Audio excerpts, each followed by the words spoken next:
हरे कृष्णा। आज की इस क्लास में सभी भक्तों का स्वागत है। अभी हम मंगलाचरण से पढ़ेंगे।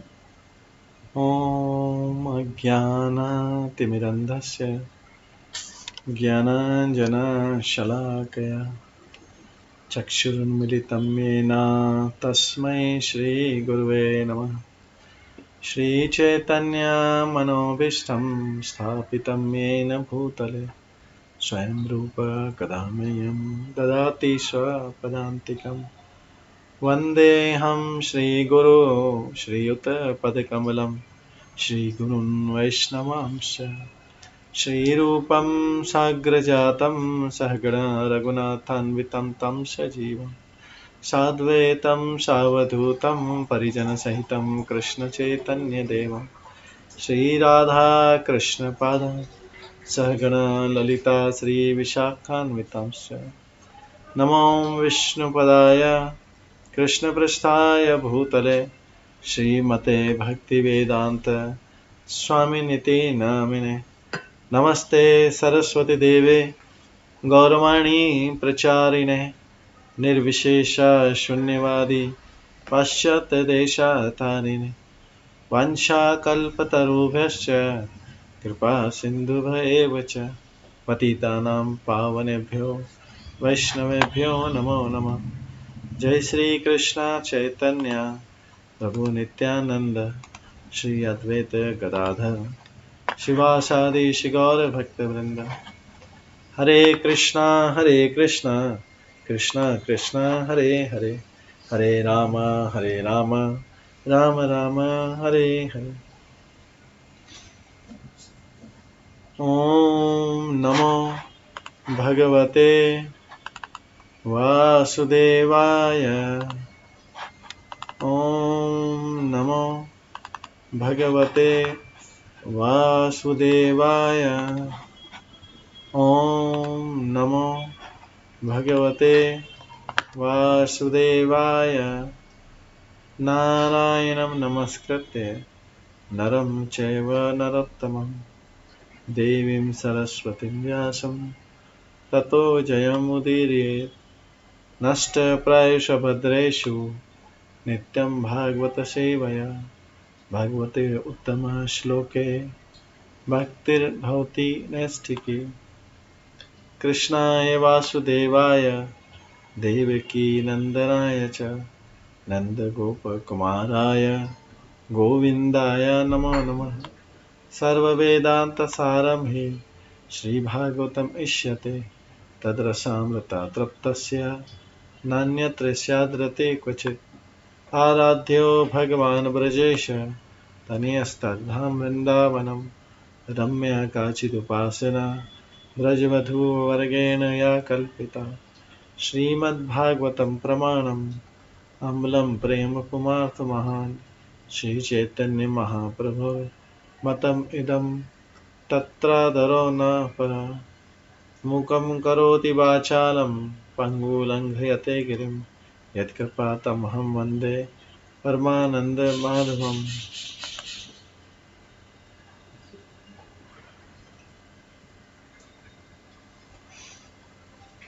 हरे कृष्णा। आज के इस क्लास में सभी भक्तों का स्वागत है।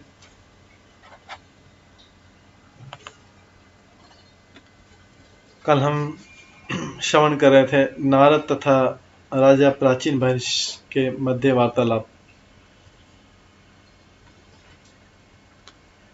तो नारद मुनि ने राजा प्राचीन भविष्य को, जो कि सकाम कर्मों में बुरी तरह डूबे हुए थे और अलग अलग प्रकार से यज्ञ कर रहे थे, उसमें पशुओं की बलि दे रहे थे, उनको काफी प्रयासों से समझाने की कोशिश की।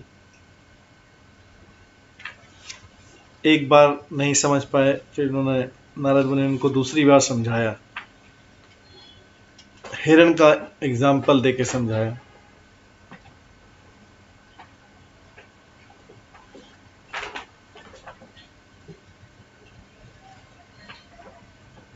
और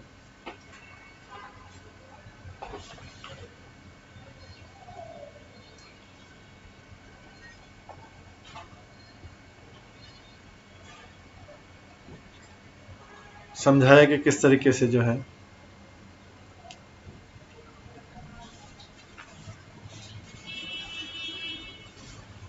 राजन से जो राजा से बोला नारद मुनि ने कि तुम हिरण की अनियुक्ति की स्थिति को समझने का प्रयास करो, तुम अपने प्रति पूर्ण सचेत रहो और कर्म द्वारा स्वर्ग लोक जाने के श्रवण सुख को त्याग दो। तुम मुक्त पुरुषों की कृपा से भगवान की शरण ग्रहण करो और इस प्रकार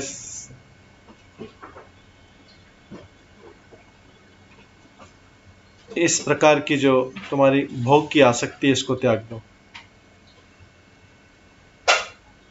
इसमें प्रभुपाद जी तात्पर्य बताते हैं, नरोत्तम दास ठाकुर का गीत लिखते हैं, कर्म कांड ज्ञान कांड केवल विषय भांड, अमृत बोलिया जेबा खाए, नाना योनि सदा फिरे, करदय भक्षण करे, तार जन्म अधपात पाए।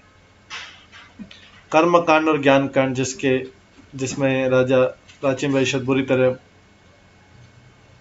फंस गया था, ये विष के प्यालों के तुल्य है और जो भी इनको अमृत समझकर पीता है उसे जन्म जन्मांतर विभिन्न प्रकार की देहों में कठिन संघर्ष करना पड़ता है।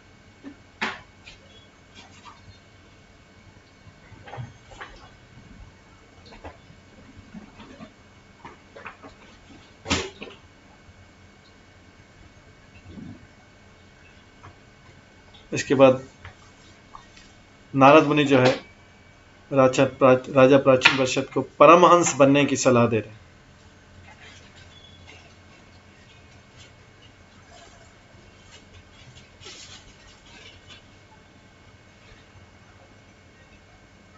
और साथ में उन्हें गुरु को अपनाने की भी सलाह दे रहे हैं। प्रभुपाद इसमें परमहंस का मीनिंग बताते हैं कि परमहंस वह है जिसने परब्रह्म अर्थात पूर्ण पुरुषोत्तम भगवान की पूर्ण शरण ग्रहण कर ली। यदि कोई ऐसे परमहंस गुरु की शरण ग्रहण करता है तो धीरे धीरे वह अभ्यास तथा उपदेश से इस भौतिक जीवन से विरक्त होने लगता है और अंत में भगवान के धाम जाता है।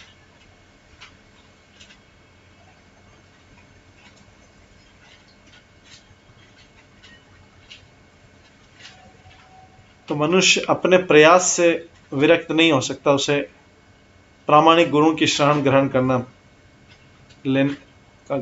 पड़ता है, तो क्रमशः आध्यात्मिक जीवन के पद को प्राप्त करेगा।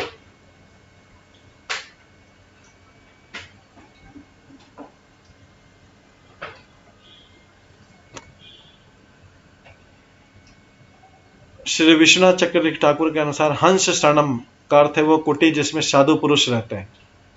सामान्यतः साधु जंगल में दूरस्थ स्थान या साधारण कुटिया में रहता है, लेकिन हमें ध्यान रखना होगा कि समय बदल चुका है। ये प्रभुपाद बता रहे हैं, जंगल में जाकर कुटिया में रहना भले ही साधु के हित में हो, किंतु यदि कोई उपदेशक होगा, कोई प्रचारक हो जाता है तो उसे अनेक तरह के लोगों को आमंत्रित करना पड़ता है।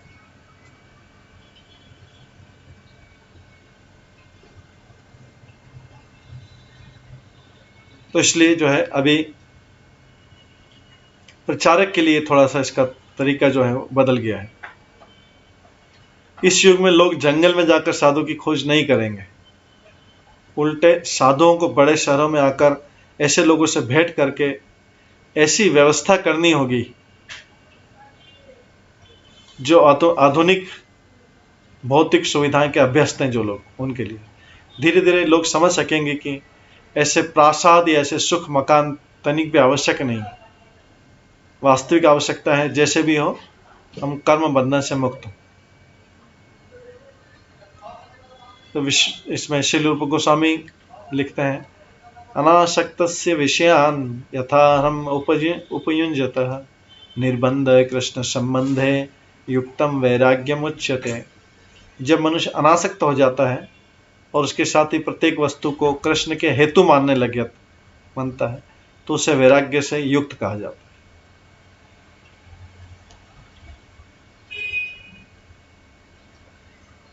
तो केवल अनासक्त होना ही सफिशिएंट नहीं, पर्याप्त नहीं है।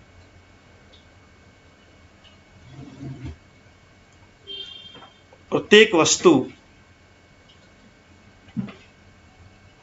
जो संसार में बनी हुई है, भौतिक वस्तु जिसको हम एंजॉय करना चाहते हैं, उसको कृष्ण से संबंधित, कृष्ण के हेतु माना जाए तो ऐसा वैराग्य जो है वो युक्त वैराग्य कहा जाएगा।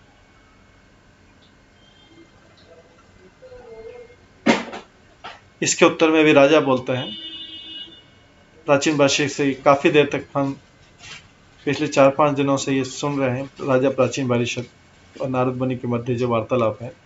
अभी राजा प्राचीन वर्षी फिर से दूसरी बार बोलता है। राजा ने कहा, नारद मुनि से कहता है राजा, हे ब्राह्मण, आपने जो कुछ कहा उसे मैंने अत्यंत मनोयोग से सुना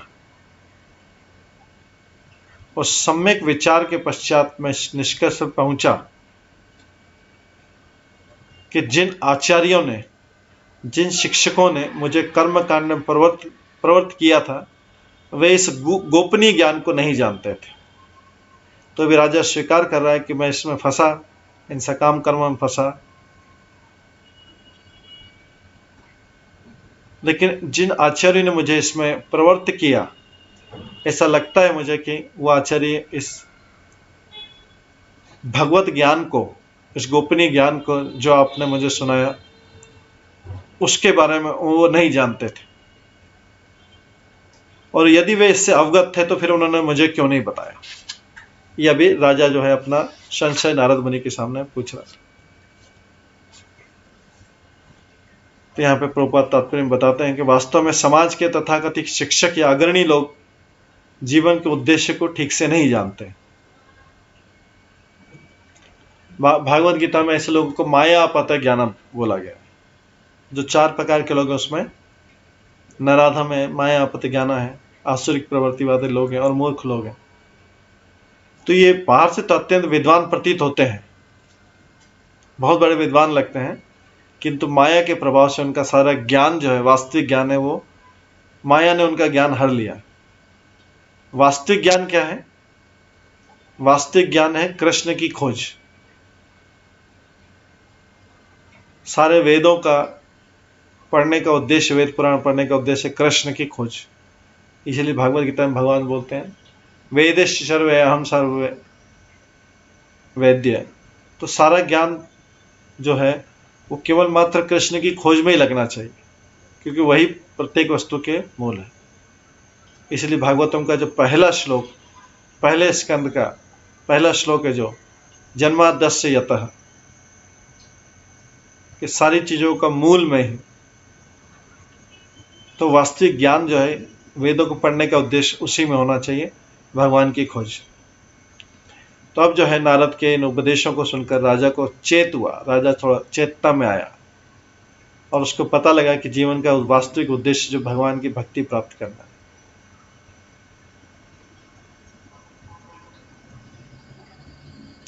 तो आजकल के समय में संसार भर में लोग मंदिर, मस्जिदों और गिरजाघरों में किस लिए नहीं जाते हैं?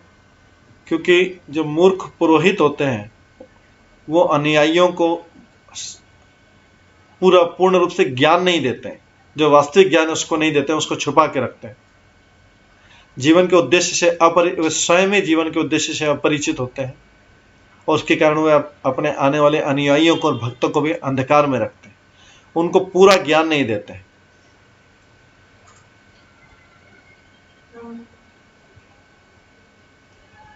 अतः महाराजा प्राचीन वैश्वान के पद चिन्हों का अनुसरण करते हुए प्रत्येक व्यक्ति को चाहिए कि वो इस कृष्ण भावनामृत का लाभ उठाए।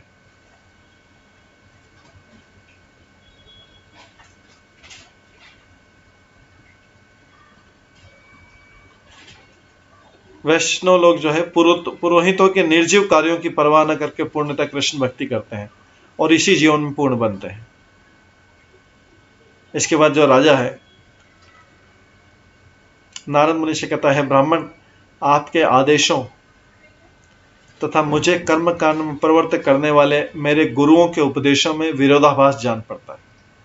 तो अभी जो है राजा प्राचीन भरीश अपना संशय दूर करता है कि मैं किस में क्यों फंसा। तो राजा प्राचीन वैश्य बता रहा है कि मेरे जो कर्म कांड में जिन्होंने मेरे को प्रवृत्त किया, उन गुरुओं के उपदेशों में और आपके उपदेशों में मुझे विरोधाभास जान पड़ता है। मैं अब जाके भक्ति, ज्ञान तथा वैराग्य के अंतर को समझ सकता हूं। तो तीनों चीज में अंतर है। अब जो है ये राजा प्राचीन महर्षि बता रहा है कि मैं भक्ति, ज्ञान तथा वैराग्य के अंतर को समझ सकता हूं। उसने स्वीकार किया कि अभी तक मुझे मिसगाइड किया हुआ था। मेरे गुरु और शिक्षकों ने मुझे सकाम कर्म और इंद्रिय भोग के सारे विषयों के बारे में, किस तरीके से और इंद्रिय भोग प्राप्त किया जा सकता है, उसके बारे में ही समझाया था। लेकिन आपके उद्देश्य मुझे इंद्रिय भोग से विरक्त कैसे होना है, यह समझाया गया। मुझे पहले इन विषय में कुछ संशय थे, किंतु आपने कृपा करके इन संशयों को मिटा दिया।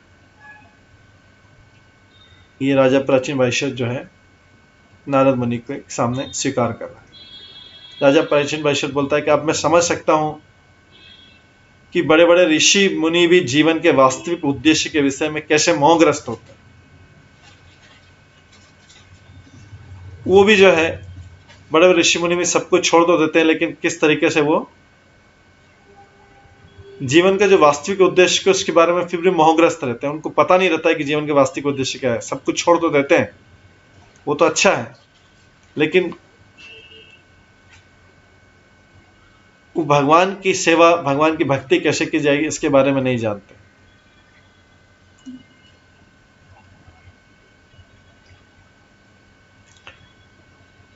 तो राजा प्राचीन वैश्यमान जो था स्वर्ग प्राप्ति के लिए तरह तरह के यज्ञ संपन्न कर रहा था, और लोग सामान्यतः जो है ऐसे कृत्यों के प्रति आकृष्ट होते हैं।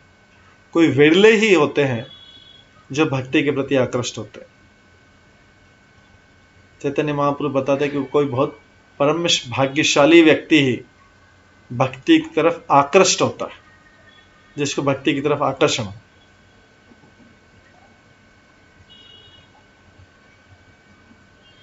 चैतन्य, इसलिए चैतन्य चरितामृत में लिखा है, ब्रह्मांड भ्रमित है कौन भाग्यवान जीव, गुरु कृष्ण प्रसाद पाए भक्ति लता बीच। तो जो भी तथाकथित वेद विद्वान भी हैं, वो भक्ति के विषय में मोहग्रस्त रहते हैं। वे सामान्यतः इंद्रिय तृप्ति के विषयों की तरफ ही आकर्षित होते हैं। लेकिन भक्ति में तो इंद्रिय तृप्ति कहां होती। यहां तो केवल भगवान की दिव्य प्रेमा भक्ति होती। अतः इंद्रिय तृप्ति में संलग्न जो तथाकथित पुरोहित होते हैं, पंडित होते हैं, पुरोहित होते हैं, या तथाकथित धर्म को मानने वाले होते हैं, वे भक्ति को पसंद नहीं करते। जब भगवान चैतन्य महाप्रभु ने इस पृथ्वी पे एक कृष्ण भावनामृत आंदोलन स्टार्ट किया था, प्रारंभ किया था, तब भी कई पुरोहितों ने और ब्राह्मणों ने, जो कट्टर ब्राह्मण थे, उन्होंने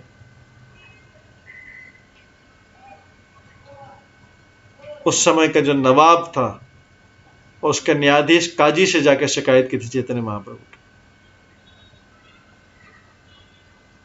पहले तो चैतन्य महाप्रभु जो हरे कृष्णा कीर्तन करते हुए उस काजी के पास गए थे।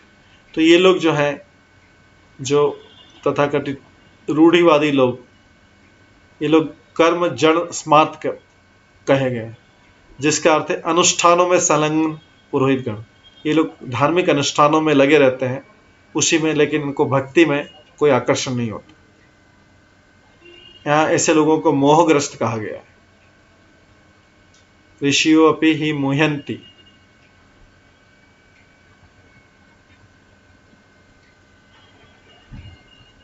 आगे राजा स्वयं बोल रहा है 58वें श्लोक में, कर्माणि आरभते येन पुमानि विहाय तम अमुत्र अन्येन देहेन जुष्टानि स यदश्नुते। इस जीवन में जो कुछ भी करता है उसका फल वो अगले जीवन में भोगता है। ये राजा जो है अभी एक कंक्लूडिंग, एक सारांश में राजा बता रहा है, केवल ये श्लोक बोला राजा, इस जीवन में जीव जो कुछ भी करता है उसका फल वो अगले जीवन में भोगता।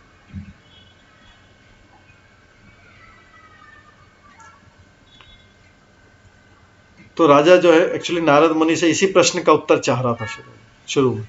यह कैसे संभव कि इस जीवन में जैसे मनुष्य शरीर प्राप्त है उसे अगले जीवन में मनुष्य शरीर प्राप्त नहीं होता। नारद मुनि बताया कि मनुष्य का शरीर तो जो है वो कर्म फल के अनुसार प्राप्त होता है। तो राजा को संशय था कि अगर जिसका इस जीवन में मनुष्य शरीर हो गया, प्राप्त हो गया, तो उसको ऐसा कैसे संभव है कि उसको अगले जीवन में मनुष्य शरीर नहीं मिलेगा। ये राजा का संशय था। यहां तक कि बड़े बड़े वैज्ञानिक दार्शनिक भी नहीं समझ पाते कि ऐसा कैसे संभव है, इस बार मनुष्य जन्म मिला और अगले बार मनुष्य जन्म नहीं मिलेगा।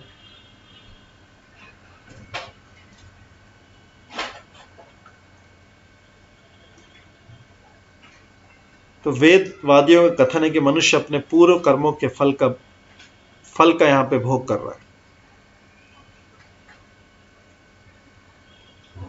किंतु व्यवहारिक रूप में देखा जाता है कि पिछले जन्म में जिस शरीर ने कर्म किया था, अब एक और इसमें संशय कि पिछले जन्म में जिस शरीर ने कर्म किया था वो शरीर तो नष्ट हो चुका है, अतः उस कर्म का भोग एक दूसरा शरीर कैसे भोगेगा।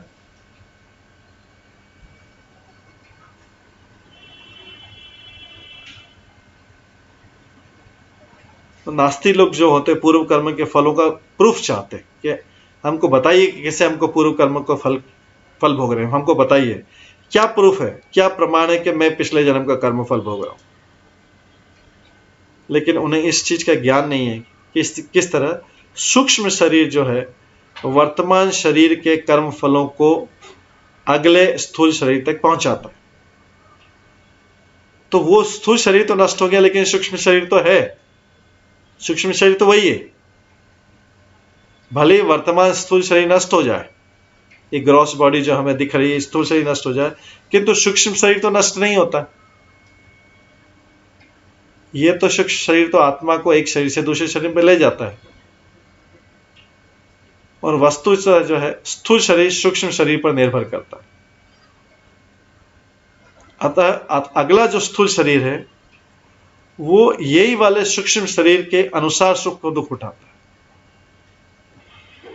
तो आत्मा तब तक सूक्ष्म शरीर द्वारा ले जाया जाता रहता है जब तक वह स्थूल भौतिक बंधन से मुक्त नहीं हो जाता। तो इस तरीके से ये उस प्रश्न का उत्तर है कि लोग पूछते हैं कि अगर एक स्थूल शरीर से अगर हमने कर्म किया तो दूसरा स्थूल शरीर उस कर्म को क्यों भोगेगा। अगर हमको अगले जन्म में दूसरा शरीर मिलता है तो ये शरीर तो नष्ट हो गया, तो दूसरे शरीर को क्यों भोगना चाहिए वो दुख। तो उसका कारण है कि स्थूल शरीर तो नष्ट हो गया, लेकिन सूक्ष्म शरीर तो वही है, और जो दुख भोगता है वो सूक्ष्म शरीर ही भोगता है। इस तरीके से जो है राजा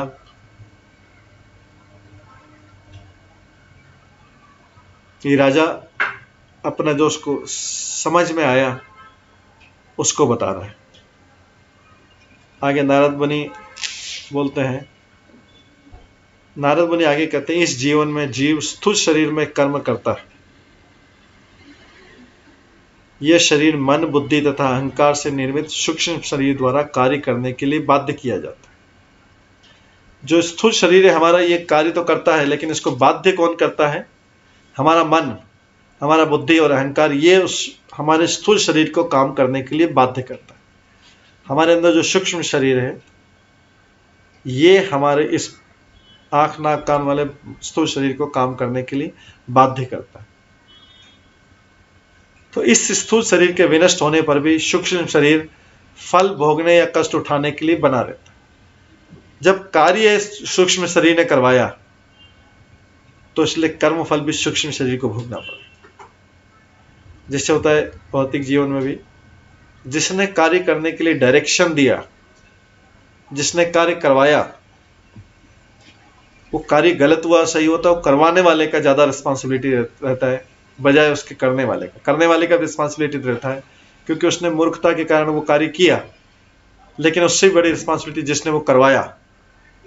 लेकिन इस भौतिक संसार में ये देखा जाता है उदाहरण के, जो करवाने वाला है वो उसकी जिम्मेदारी नहीं लेता, वो जिम्मेदारी करने वाले पे ले देता है। तो सारी मूर्खता को वो करने वाले पे डाल देता है, करवाने वाला अपना कोई जिम्मेदारी नहीं लेता। तो ये भौतिक संसार का नियम है। लेकिन प्रकृति का नियम है कि जो करवाया, जिसने, जो सूक्ष्म शरीर है, जिसने स्थूल शरीर को कार्य करने के लिए बाध्य किया, उसको जो है, जिसने कर्म कार्य करने के लिए बाध्य किया, उसको पूरा जिम्मेदार मानता है। और इसलिए सारा जो दुखों का अनुभव, कष्टों का अनुभव किया जाता है, वो सूक्ष्म शरीर, मन, बुद्धि और अहंकार द्वारा अनुभव किया जाता है। इसलिए वो सूक्ष्म शरीर फल भोगने या कष्ट उठाने के लिए बना रहता है, उसमें कोई परिवर्तन नहीं होता। तो प्रकृति का नियम इस भौतिक जगत के जो नियमों से, भौतिक जगत के लिए जो मन से बनाए हुए नियम है, वो अन्यायपूर्ण नियम है कि करवाने वाला जो है, करवाने वाला उसकी कोई जिम्मेदारी नहीं लेता, वो सारी जिम्मेदारी करने वाले पे डाल देता है। जबकि मूर्खता करवाने वाले ने भी की और करने वाले ने भी की, लेकिन जो कार्य करवाने वाला है वो सारी चीज करने वाले के ऊपर मान के स्वयं बुद्धिमान बन जाता है। तो ये जो है, इसलिए यहाँ पे सूक्ष्म शरीर जो है, ये भोगने के लिए ही बना हुआ, कष्टों को भोगने के लिए बना। परंपरा स्थूल शरीर तो कारण स्वरूप खाली बाह्य आवरण है। स्थूल शरीर तो केवल बाहरी कवर है। स्थूल शरीर तो जब ये स्थूल शरीर नहीं रहता या मर जाता है, तो स्थूल शरीर का जो मूल है, जो अंदर कार्य करवाने वाला था, सूक्ष्म शरीर, मन, बुद्धि, अहंकार वाला, वो बना रहता है और वो दूसरा स्थूल शरीर ग्रहण कर लेता है। यद्यपि स्थूल शरीर मतलब ऊपर से कवर बदल गया, किंतु जो स्थूल शरीर का असली मूल है, जो सूक्ष्म शरीर है, वो तो बना रहता है। तो सूक्ष्म शरीर के कार्य, चाहे वो पाप, पुण्य हो, पाप हो, अन्य परिस्थिति उत्पन्न करते हैं जिसमें जीव अगले स्थूल शरीर में जाके सुख या दुख उठाता है, पर इसी सूक्ष्म शरीर को उठाना पड़ता है। ये अपनी रिस्पॉन्सिबिलिटी से, अपनी जिम्मेदारी से, ये जो सूक्ष्म शरीर है, ये बच नहीं सकता, क्योंकि कार्य इसी ने करवाया। इस प्रकार सूक्ष्म शरीर भोगने के लिए बना रहता है, क्योंकि सोचता वही है, करवाता वही है, बुद्धि वही लगाता है। जबकि स्थूल शरीर जो है, एक के बाद एक बदलता रहता है। लेकिन जो आधुनिक वैज्ञानिक है, वो ये नहीं जानते कि स्थूल शरीर किस तरह बदलता रहता है। तो मनुष्य का स्थूल शरीर चाहे बदलता रहे, लेकिन जब तक वो भौतिक जगत में उसका सूक्ष्म शरीर कार्य करता रहता है, और लोग इस सूक्ष्म शरीर के कार्यों को नहीं समझ पाते। लोग स्थूल शरीर के लोग सोचते हैं कि स्थूल शरीर कार्य कर रहा है। स्थूल शरीर तो एक्चुअली निर्जीव है, उसके अंदर जो एक्टिव एलिमेंट है, जो कार्य करवा रहा है, वो तो सूक्ष्म शरीर ही है। अतः वे मोहग्रस्त रहते हैं कि एक स्थूल शरीर का कार्य दूसरे स्थूल शरीर को कैसे प्रभावित कर सकता है। लेकिन उनको ये नहीं पता है कि स्थूल शरीर चेंज होता है, लेकिन सूक्ष्म शरीर तो वही है जो कार्य करवाने वाला है।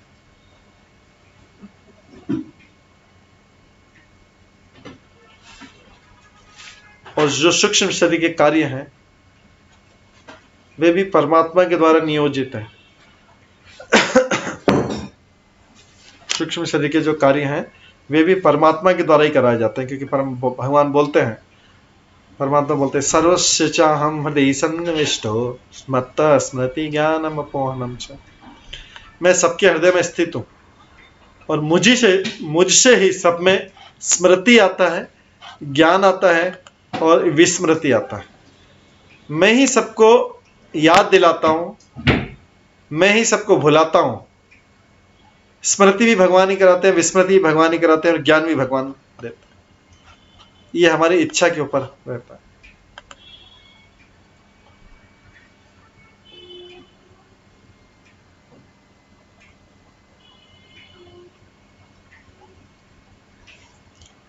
आगे बताते हैं कि चूंकि परमात्मा रूप में परमेश्वर सदैव प्रत्येक जीवात्मा का मार्गदर्शन करता है, अतः जीवात्मा को पता रहता है कि पूर्व कर्म के अनुसार किस प्रकार कार्य किया जाए। दूसरे शब्दों में परमात्मा उसे बार बार स्मरण दिलाता है कि किस प्रकार और कैसे कार्य करना चाहिए।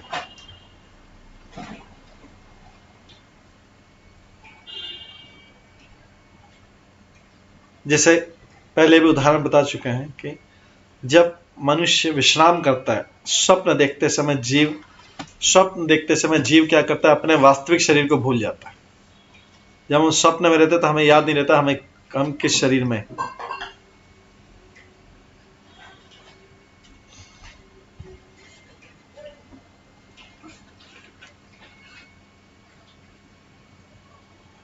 स्वप्न देखते समय जीव अपने वास्तविक शरीर को त्याग देता है और अपने मन तथा बुद्धि के कार्यों से वह दूसरे शरीर में, जैसे देवता या कुत्ते के शरीर में प्रवेश करता है।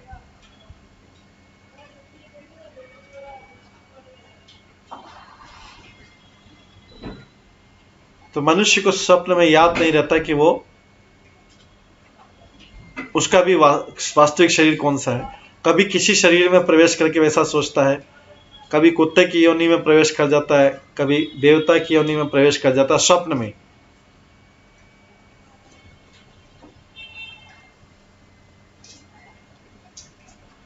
उसी तरीके से जो हमारे जैसा स्वप्न में होता है, ऐसे ही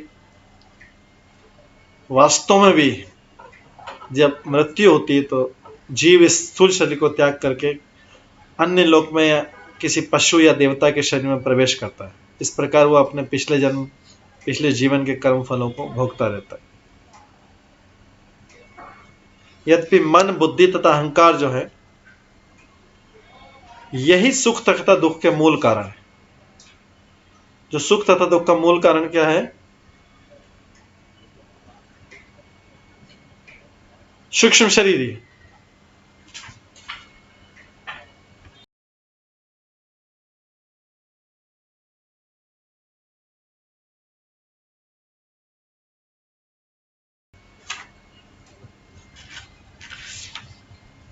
तो यद्यपि मन, बुद्धि तथा अहंकार जो सुख दुख के मूल कारण है सूक्ष्म शरीर के,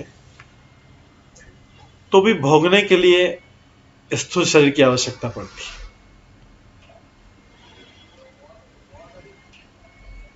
स्थूल शरीर के द्वारा ही भोगे जाएंगे। उसका सुख दुख का अनुभव तो सूक्ष्म शरीर को होगा, किंतु भोगे स्थूल शरीर के द्वारा ही जाएंगे। स्थूल शरीर चाहे बदलता भी रहे, स्थूल शरीर मतलब ये हमारा सब ग्रॉस बॉडी जो सामने दिखाई दे, ये स्थूल शरीर भले ही बदलता रहे, किंतु सूक्ष्म शरीर जो अंदर है, मन बुद्धि अहंकार का, वो सक्रिय बना रहता है। तो जब तक जीव को अन्य स्थूल शरीर प्राप्त नहीं होता,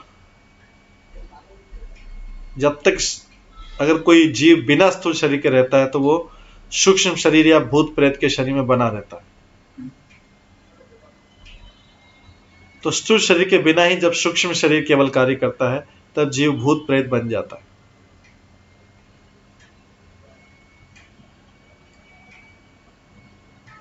तो जैसा बताया गया कि स्थूल शरीर जो है बिस्तर पर लेटकर आराम कर सकता है, और स्थूल शरीर रूपी यंत्र के कार्य करते रहने पर भी जीव स्थूल शरीर को छोड़कर स्वप्न में चला जाता है कई बार, फिर उसी में लौट आता है, और जब उसी में लौट आता है तो फिर स्वप्न भूल जाता है। उसी प्रकार जीव जब अन्य स्थूल शरीर धारण करता है तो अपने वर्तमान स्थूल शरीर को भूल जाता है। हम कोई अगला जन्म धारण करेंगे तो हम पिछले जन्म में हमें कैसा शरीर मिला था ये भूल जाएंगे। निष्कर्ष है कि मन, बुद्धि तथा अहंकार से निश्चित सूक्ष्म शरीर जो है आकांक्षाओं, बहुत सारी इच्छाओं का वातावरण उत्पन्न कर देता है, जो सूक्ष्म शरीर है, जिसे जीव सूक्ष्म शरीर में ही भोगता है। तो सारा जो सुख और दुख का भोग करता है वो मन ही करता है। मन, बुद्धि, अहंकार, ये सूक्ष्म शरीर ही करता है सारा दुख और सुख का भोग। भले हम इस स्थूल शरीर के द्वारा कर रहे हो, मुंह के द्वारा खा रहे हो, आंखों से देख रहे हो, लेकिन अल्टीमेटली भोग जो करता है वो सूक्ष्म शरीर ही करता है।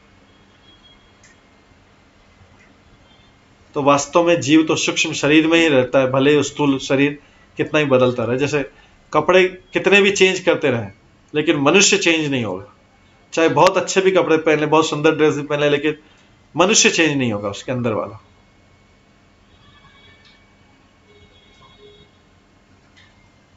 तो सूक्ष्म शरीर में जब जीव जो सारे कार्य कंपन करता है, वो मोहपूर्ण कहलाते हैं। भ्रम भ्रम पैदा होने वाले कार्य करता है, क्योंकि वो कार्य स्थायी नहीं होते। न तो उसके कार्य स्थायी होते, न कार्यों का परिणाम स्थायी होता है। उससे जो सुख भोगता है वो भी स्थायी नहीं रहता, और उससे जो दुख भोगता है वो भी स्थायी नहीं होता। तो मुक्ति का अर्थ है कि सूक्ष्म देह के चंगुल से बाहर निकलना। जो सूक्ष्म देह जो है, ये अपनी भौतिक इच्छाओं के कारण अलग अलग चीजें भोगने की इच्छा रखता है और उसके चंगुल में फंसा रहता है। लेकिन मोक्ष का अर्थ है, मुक्ति का अर्थ है, एक स्थूल शरीर से दूसरे में आत्मा का देहांतर। तो जब मन को कृष्ण चेतना की शिक्षा मिलती है, जब मन को कृष्ण चेतना की शिक्षा मिलती है, तो मनुष्य या तो स्वर्गलोक या वैकुंठ लोकों को जाता है, उच्च लोकों को जाता है।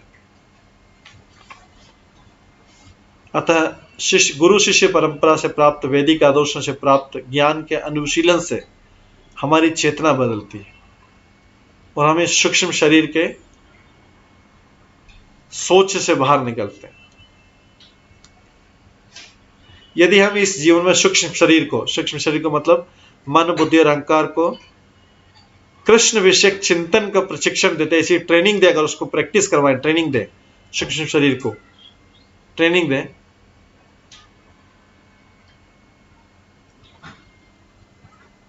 वो सूक्ष्म शरीर जो मन, बुद्धि, अहंकार से बना हुआ है, अगर उससे ट्रेनिंग दे, कृष्ण भावना की, कृष्ण के विषयों की ट्रेनिंग दे, तो वो जब हम स्थूल शरीर को छोड़ के जाएंगे तो कृष्ण लोक को जा सकते।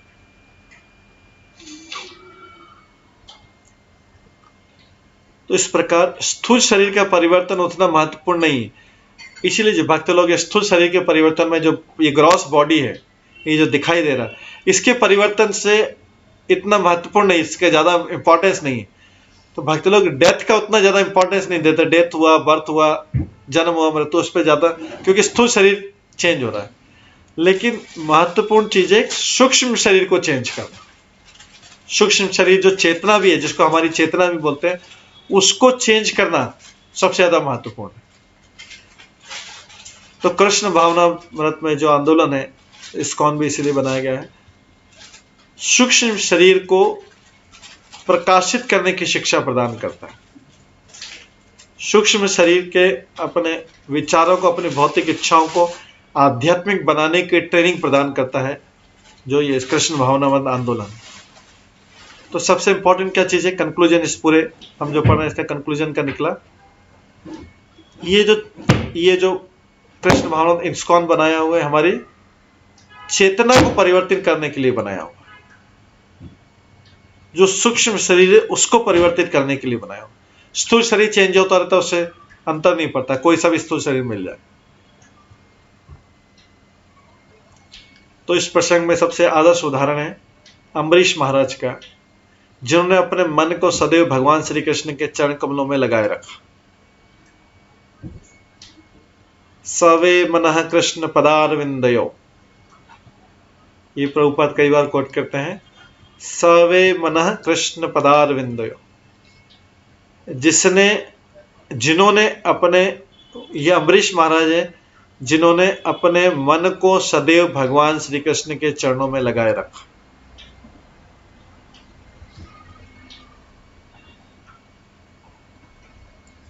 इसी प्रकार इस जीवन में हमें भगवान के नाम में, उनके अर्च विग्रह के रूप में स्थित श्री कृष्ण के चरण कमलों में अपने मन को निरंतर स्थिर रखना चाहिए।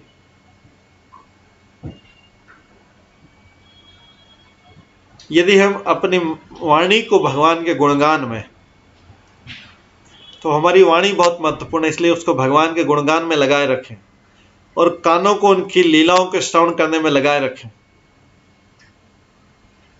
और यम नियमों के द्वारा मन को कृष्ण चेतना में अग्रसर करने के लिए अक्षत रखें, तो निश्चय ही हम आध्यात्मिक पद को प्राप्त कर सकें। तो वाणी को भगवान के गुणगान में लगाए रखें,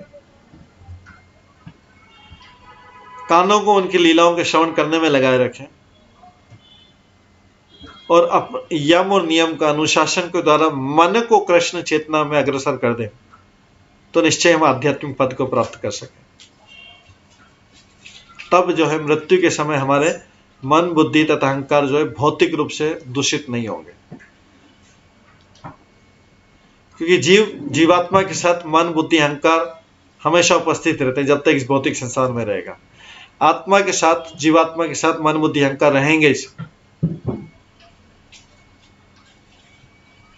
जब मन, बुद्धि तथा अहंकार शुद्ध हो जाते हैं तो जीव की सारी कर्मेंद्रियां, जो उसके कर्म रहते हैं, वो भी आध्यात्मिक, अपने आप आध्यात्मिक बन जाते हैं। लेकिन उसके लिए क्या करना पड़ेगा? पहले उसको मन, बुद्धि तथा अहंकार को शुद्ध करना पड़ेगा, तो उसके सारे कर्म जो होंगे, उसके द्वारा जो भी कर्म किए जाएंगे, सब कर्म आध्यात्मिक होंगे। और इस तरह जीव की सारी कर्मेंद्रियां आध्यात्मिक बन जाती है और जीव सच्चिदानंद स्वरूप को प्राप्त कर सकता है।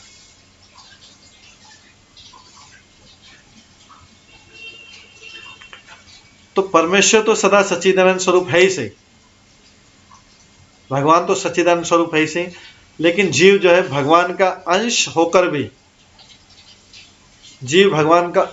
भी, इस भौतिक सुख उपभोग की इच्छा से इस संसार में आके भौतिक रूप में दूषित हो जाता है।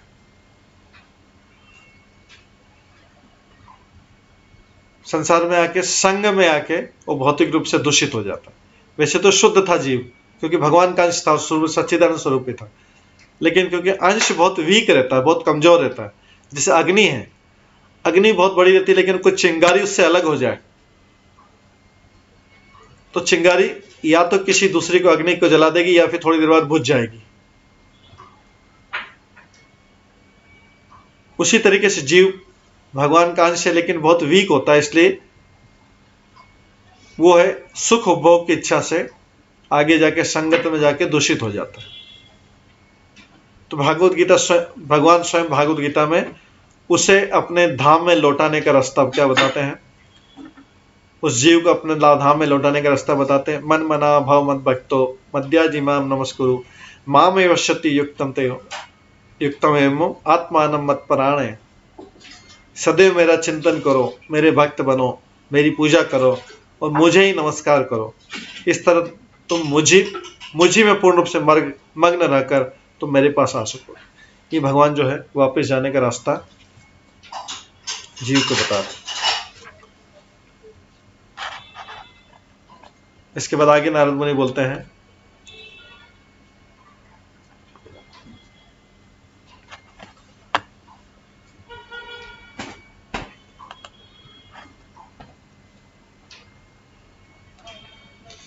जीव इस देहात्म बुद्धि के अंतर्गत कार्य करता है।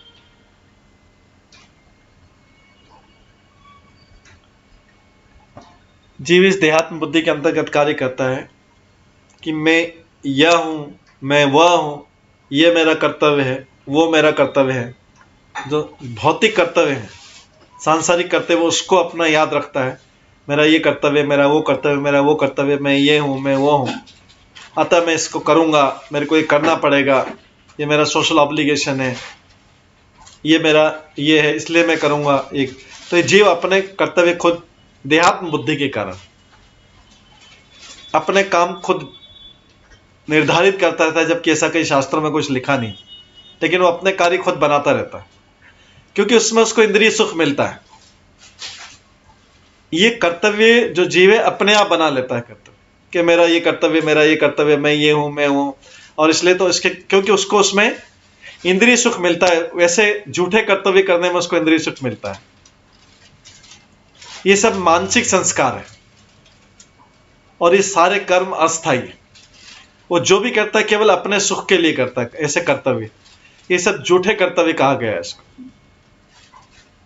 ये सारे कर्म अस्थायी, उसके फल भी अस्थायी, और ये सब मानसिक संस्कार है, मनगढ़ंत संस्कार है, जिसको जीव अपना कर्तव्य बोलता है, क्योंकि वो देहात्म बुद्धि से कर रहा है, आध्यात्मिक बुद्धि से नहीं कर रहा है, देह की बुद्धि लगा के कर रहा है। फिर भी भगवान के अनुग्रह से जीव को अपने समस्त मनोरथ पूरे करने का अवसर प्राप्त होता है। फिर भी भगवान सोचते चलो इसको अपने मन की इच्छा पूरी करने दो। अपना दूसरा फिर इसी के कारण अपने मनोरथ, अपने मन के बनाए हुए कर्तव्यों को निभा के, मन की बनाई इच्छा को पूरा करके जीव फिर दूसरा शरीर प्राप्त करता रहता है। भगवान भी बोलते हैं छोड़ो छोड़ो इसको अपने मन का मनोरथ पूरा करने दो, ये अपने आप ही दूसरे जन्मों में फंसता रहेगा।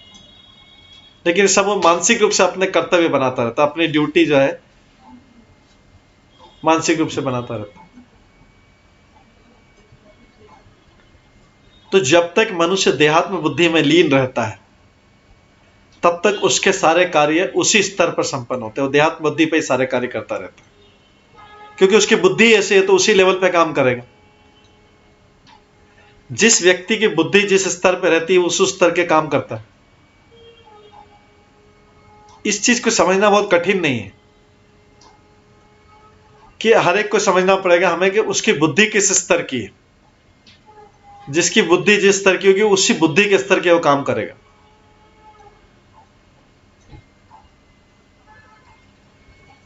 तो संसार में हम देखते हैं कि प्रत्येक राष्ट्र जो है अन्य राष्ट्र को पिछाड़ देना चाहता है और प्रत्येक व्यक्ति अपने संगी व्यक्ति से आगे बढ़ना चाहता है। ये सारे कार्य सभ्यता की प्रगति के नाम पर चल रहे हैं। हर व्यक्ति को शरीर की सुखी बनाने की अनेक योजनाएं बनाता है व्यक्ति, कि उसका शरीर, वो स्वयं, उसका परिवार, वो सब कैसे सुखी बने, इसी की योजना बनाता रहता है।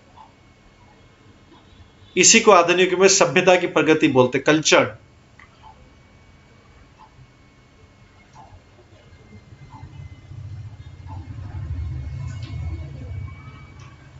तो श्लोक में नारद मुनि कहते हैं, नारद मुनि का कथन है कि मृत्यु आने पर मनुष्य अपनी सारी योजनाएं अपने साथ में ले जाता है और इन योजनाओं को संपन्न करने के लिए जो उसके इस जीवन के सुख की इच्छा और इस जीवन की जो योजनाएं अगर कंप्लीट नहीं होती तो दूसरे शरीर में ले जाता है, क्योंकि उसकी कभी योजनाएं खत्म नहीं होती, उसकी भौतिक इच्छाएं खत्म नहीं होती। कितनी भी इच्छाएं पूरी होती जाए लेकिन वो खत्म नहीं होती, तो जीव जो है वो सारी बची इच्छाओं के साथ में दूसरे शरीर में प्रवेश करता है, अपनी योजनाओं के साथ में भी कहता है, और इन्हीं योजनाओं को संपन्न करने के लिए उसे दूसरा शरीर प्राप्त होता है। इसी को बोलते हैं पुनर्भव, मतलब फिर से भाव सागर में आना, फिर से भाव में आना। तो जब शरीर नष्ट हो जाता है, स्थूल शरीर नष्ट हो जाता है, तो जीव की सारी योजनाएं मन ग्रहण कर लेता है। स्थूल शरीर तो नष्ट हो गया, अभी जो ये वाला शरीर था, अब मन में वो योजनाएं रहेंगी। तो जब मन जो है अगले जीवन में प्रवेश करेगा तो सारी योजनाएं, जो इनकम्प्लीट योजनाएं, भौतिक योजनाएं, उसको पूरा करने का प्रयास करेगा। यही इसी को बोलते हैं कर्म का विधान। जब तक मन जो है कर्म के विधान में लिप्त रहेगा, उसको अगले जीवन में एक विशेष प्रकार का शरीर धारण करना पड़ेगा। इस शरीर को सुखी या दुखी बनाने के लिए कार्यों का समुच्चय कर्म है।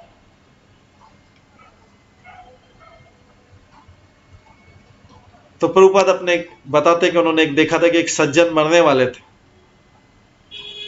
एक सज्जन की डेथ हो रही थी, तो उन्होंने डॉक्टर को बहुत पैसे देके बोला कि अगर आप मेरे को 4 साल और जिंदा रख दे, 4 साल और जीवित रख देंगे, अवसर प्रदान करें, तो मैं अपनी सारी योजनाएं पूरी कर लूंगा।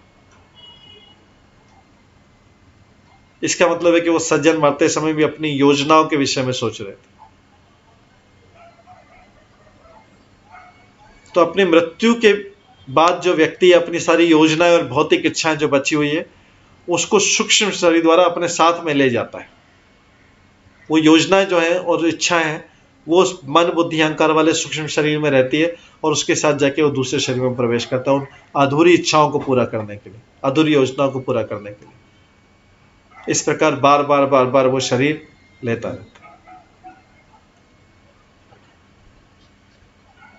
ये परमात्मा उसको अपनी इच्छाओं पूरी करने के लिए बार बार शरीर देता रहता है। फिर सर्वस्व चाहम हृदय सन्निविष्टो मत्त स्मृति ज्ञानम अपोहनम च। फिर से एक श्लोक आता है, अगले जन्म में उसे परमात्मा से स्मृति प्राप्त होती है और वह विगत जीवन की योजनाओं को संपन्न करने लगता है। हालांकि उसको याद नहीं कि उसका पिछले जीवन में क्या योजना बनाई थी, लेकिन इस बार जो योजना बना रहे हैं वो पिछले जन्म की योजनाएं थी जो बाकी रह गई थी, जो इच्छाएं बाकी रह गई, तो उसको इस जन्म में पूरा कर रहा है व्यक्ति, जीव। ये जीव को पता नहीं कि पिछले जन्म से आई है, लेकिन ये प्रकृति का नियम है कि पिछले जन्म की योजना और इच्छाएं जो व्यक्ति, हम जो भी कर रहे हैं, हमारी इस बार जो भी इच्छाएं और योजनाएं हैं, वो एक्चुअली पिछले जन्म से आई हुई हैं, उसी को हम पूरा कर रहे हैं।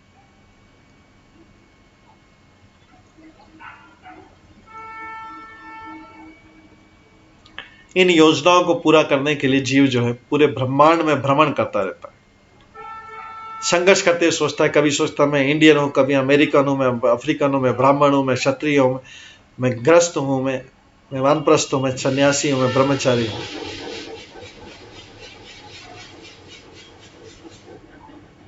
असल में सब प्रकृति के गुणों के द्वारा अंतर्गत देहात्म बुद्धि है। तो नारद मुनि बहुत सुंदर तरीके से बता रहे हैं। तो किसी भी जीव की मानसिक स्थिति को दो प्रकार से समझा जा सकता है कि जीव की मानसिक मेंटल स्टेटस क्या है, उसको दो प्रकार समझा जा सकता है।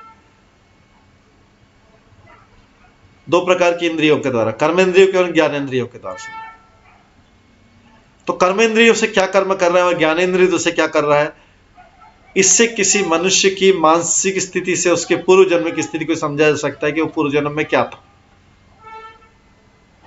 जैसे इंग्लिश में कहावत है, मुख जो है मन का दर्पण है। मुख से पता लग जाता है कि व्यक्ति जो एक्सपर्ट होते बता पाते हैं कि मुख में क्या, इसके अंदर क्या है, ये क्या सोच रहा है। यदि कोई क्रोधित होता है तो चाहे क्रोध को व्यक्त नहीं करे, उसका क्रोध उसके मुख पर तुरंत प्रकट हो जाता है। उसी प्रकार स्थूल शरीर की क्रियाओं से व्यक्ति के मन की दशा पता लग जाती है। स्थूल शरीर मतलब हमारा ये वाला शरीर, इस पे जो भी एक्सप्रेशन आ रहा है उससे हमारी जो मानसिक दशा है उसको पता लग जाता है।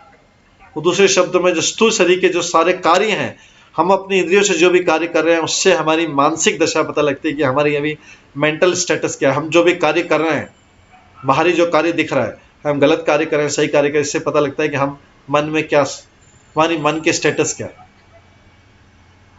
मन के कार्य सोचना, अनुभव करना तथा इच्छा करना, तीन। Thinking, willing and feeling. Thinking, willing and feeling, ये सोचना, अनुभव करना तथा इच्छा करना। तो मन की इच्छाएं जो है फिर मन कैसे पूरा करता है, शरीर के द्वारा पूरी करता है, शरीर की क्रियाओं के द्वारा पूरी करता है। तो जो हम शरीर से क्रियाएं कर रहे हैं उससे पता लग जाता है कि हमारी मेंटल स्टेटस क्या, अंदर क्या है। इसी तरीके से पूर्व शरीर में जो हमने पूर्व कर्म किए थे उससे भी हमारी मन की दशा प्रभावित होती। जब मन किसी इंद्रिय विशेष के साथ जुड़ जाता है तो किसी न किसी रूप में वो तुरंत प्रकट हो जाता है। उदाहरण, जब मन में क्रोध रहता है तो जीभ जो है लड़खड़ाने लगती है, और उस प्रकार जब मन का क्रोध हाथों द्वारा प्रकट होता है तो लड़ाई होने लगती है। तो अंदर क्रोध है तो उसको किसी न किसी रूप में वो एक्सप्रेस होता है, किसी शरीर की क्रिया के द्वारा एक्सप्रेस होता है। कई बार पांव, क्रोध जो है पांव द्वारा प्रकट होता है, कभी हाथों द्वारा प्रकट होता है।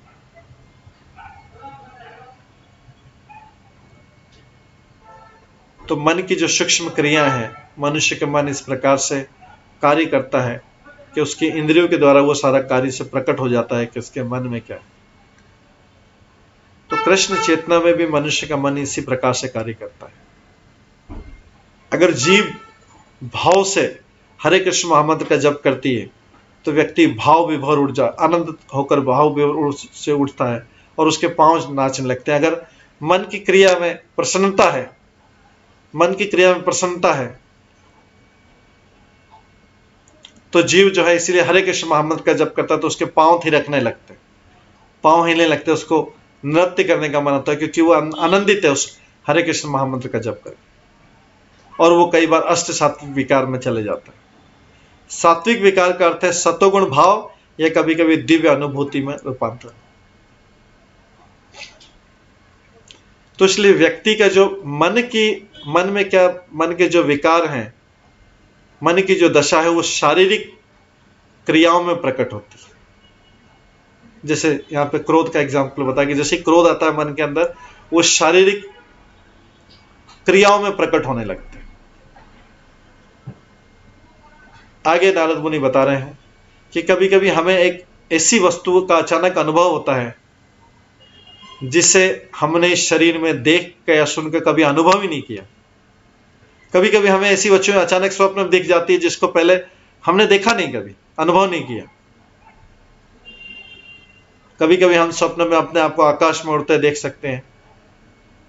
इसका अर्थ यह है कि पूर्व जन्म में या तो हम देवता थे या आकाशचारी थे या पक्षी थे और आकाश में उड़े थे।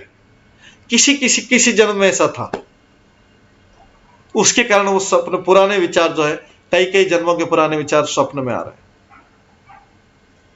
मन में क्या है, इन सब अनुभवों की छाप बनी रहती है जो अचानक प्रकट हो जाती है। ये गहरे जल की तली पर होने वाली उस सड़न क्रिया के समान है जो पानी की सतह पर प्रकट होने वाले बुलबुलों से कभी कभी प्रकट होती है। जैसे पानी की सतह पे कई बार बुलबुले प्रकट होते हैं, तो उसका मतलब नीचे सतह पे कुछ चल रहा है। तो कभी कभी हम स्वप्न में ऐसे स्थानों में पहुंच जाते हैं जिसे हमने कभी जीवन भर नहीं देखा, ना अनुभव किया, किंतु इस बात का प्रमाण है कि हमने पूर्व जन्म में कभी इसका अनुभव किया होगा। ये छाप जो है मन में संचित रहती, मन में इकट्ठी रहती, क्योंकि मन तो करोड़ों करोड़ों जन्म के विचारों को संग्रहित रखता है। तात्पर्य कि मन हमारे विगत जीवन के अनुभवों तथा विविध विचारों का संग्रहालय है। मन जो है ये म्यूजियम है। इस प्रकार एक जीवन से दूसरे जीवन तक, विगत जीवन से इस जीवन तक और उसमें भावी जीवन तक सातत्य श्रृंखला बनी रहती है।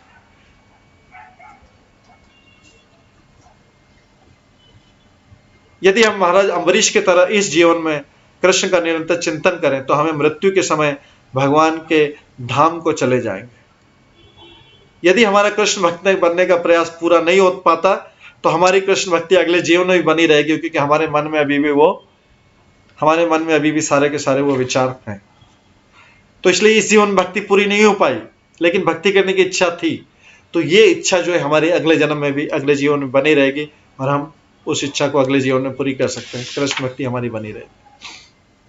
इसलिए भागवत गीता में श्लोक है, प्राप्त पुण्य कृताम लोकान अनुष्ट्वा शाश्वती समः शुचिनाम श्रीमताम गेह योग भ्रष्ट अभिजायते। असफल योगी जो इस बार में पूरा नहीं कर पाते, पुण्यात्मा के लोक में अनेक अनेक वर्षों तक भोग करने के बाद धनी व्यक्ति या सदाचारी लोगों के परिवार में जन्म लेता है। यदि हम कृष्ण के सिद्धांतों का दृढ़ता से पालन करेंगे तो निस्संदेह हम अगले जीवन में गोलोक वृंदावन नामक कृष्ण लोक में भेजे जाएंगे।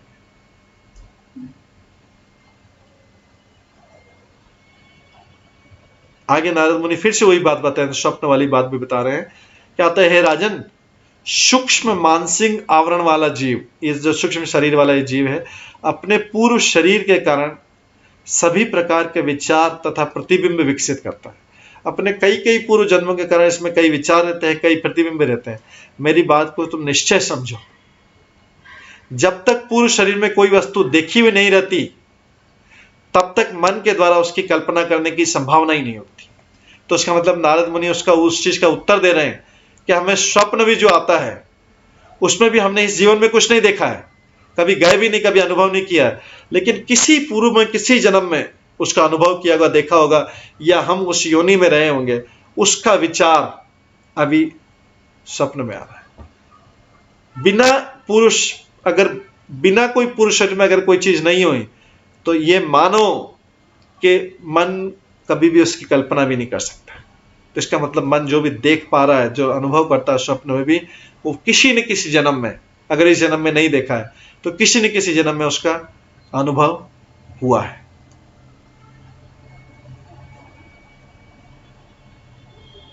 यदि मन को कृष्ण भक्ति के द्वारा शुद्ध कर लिया जाए तो भविष्य में ये सब चीजें, विचार पुराने वाले छूट जाएंगे और हमें जो शरीर प्राप्त होगा वो आध्यात्मिक होगा और कृष्ण भक्ति से युक्त शरीर प्राप्त होगा। ऐसा भौतिक शरीर प्राप्त नहीं होगा जिसमें पुराने सारे विचार, पुरानी कल्पनाएं, पुराने स्वप्न सब आ रहे हैं। तो जो मनसा वाचा और कर्मणा से भगवान की दिव्य सेवा में लगा रहता है उसे भौतिक जीवन की सभी अवस्थाओं से मुक्त समझना चाहिए। भगवद गीता में एक श्लोक लिखते हैं, माम च अव्यभिचारिणे भक्ति योगेन सेवते स गुणान संतीत्या तान ब्रह्म भूयाय कल्पते। जो शुद्ध भक्ति के दिव्य कार्यों में सदैव लगा रहता है, वो तुरंत प्रकृति के गुणों को पार करके आध्यात्मिक पद पर ऊपर उठ जाता है।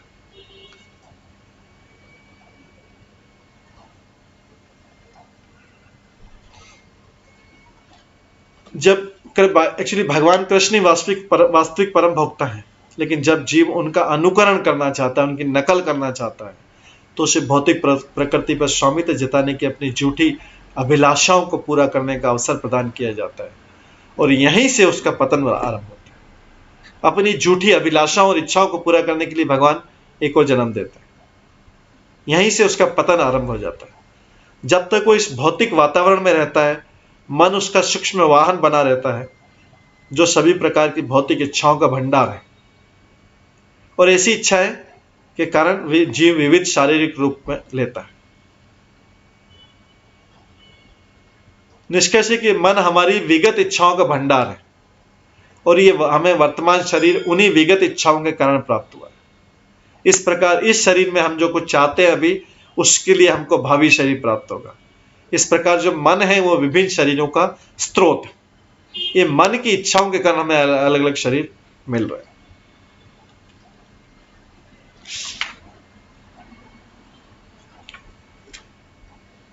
तो जो शुद्ध भक्त मानसिक स्तर पर अनुभव की गई भौतिक इच्छाओं से मुक्त हो जाता है और काल्पनिक ज्ञान या सकाम कर्म से मुक्त होता है, वो भौतिक परिस्थितियों से ऊपर उठता हुआ मुक्त हो जाता है।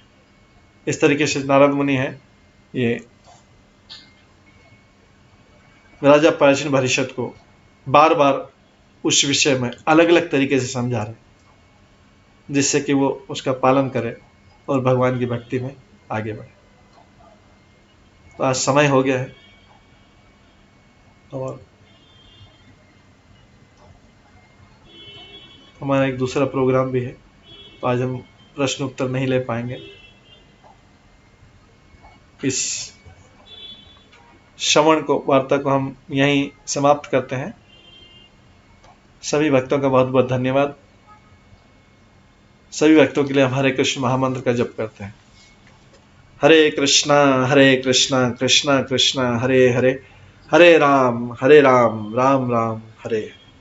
सभी भक्तों को बहुत बहुत धन्यवाद। आज हम प्रश्न नहीं ले पाएंगे, आज के प्रश्न कल ले सकते हैं।